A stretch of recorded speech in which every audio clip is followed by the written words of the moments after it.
Olá a todos que estão aí assistindo, acompanhando o Abrolhos Acontecem. Hoje o nosso assunto é sobre fraude. Muitos pensionistas e aposentados vêm sendo vítimas de descontos em seus pagamentos que são provenientes de empréstimos consignados que geralmente não foram solicitados. É por isso que hoje eu trago aqui o advogado que atua na área do direito do consumidor, que é o Eduardo Amorim Rodrigues, que vai nos esclarecer algumas dúvidas sobre isso. Primeiro eu queria que você esclarecesse para a gente o que é o empréstimo consignado. Bem, o empréstimo consignado nada mais é que uma modalidade de empréstimo na qual os descontos das parcelas do pagamento são feitos diretamente no benefício ou no salário do aposentado, do pensionista ou do servidor público. Geralmente, esse tipo de empréstimo ele tem taxas de juros menores do que os empréstimos convencionais por conta da baixa probabilidade de inadimplência. E Eduardo, quais são as práticas comuns em empréstimos consignados não solicitados? Bem, as práticas mais comuns que a gente tem nesse tipo de situação são três. A primeira são o caso de contratos em branco. Nesse tipo de situação, as instituições financeiras aproveitam a presença da vítima do golpe na instituição e fornecem contratos em branco que vão ser assinados por essas pessoas sem que elas percebam.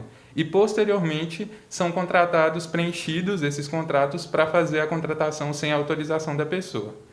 Uma segunda prática que a gente tem também é a falsificação de assinatura.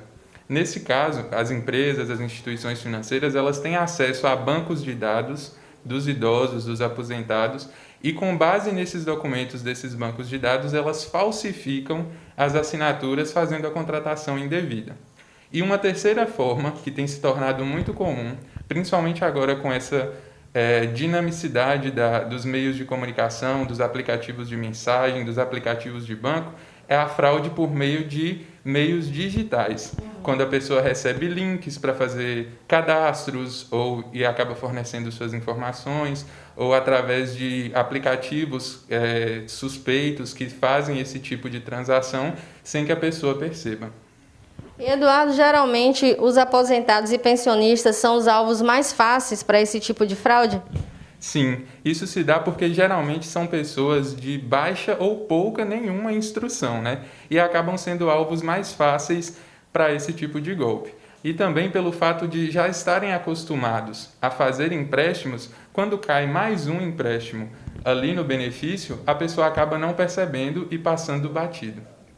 E o que uma pessoa, né, que passou por essa fraude aí, por esse golpe, se acontecer com ela, o que ela pode estar fazendo, quem ela procura, quais são as providências que ela primeiro deve tomar? Bem, nesse ponto, primeiro a gente precisa esclarecer quais são os direitos que a pessoa que passa por esse tipo de situação tem. Inicialmente, a pessoa tem direito ao cancelamento do contrato, porque quando um contrato é celebrado sem a expressa autorização de uma das partes, esse contrato é um contrato nulo e ele deve ser cancelado. O segundo direito que a pessoa tem é a restituição em dobro do valor que eventualmente tiver sido cobrado. Por exemplo, se a pessoa identifica que teve um empréstimo consignado sem sua autorização e que já foram feitos descontos, esses valores descontados devem ser restituídos a ela em dobro pela instituição financeira. E o terceiro direito, mas não menos importante, é o dano moral.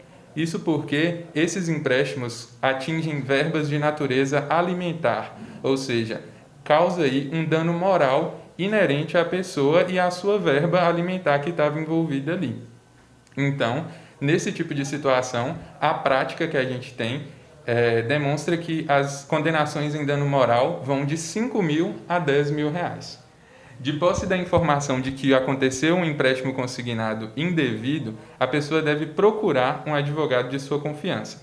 E o primeiro passo que deve ser feito é que a pessoa não deve gastar o valor que tiver sido depositado sem sua solicitação.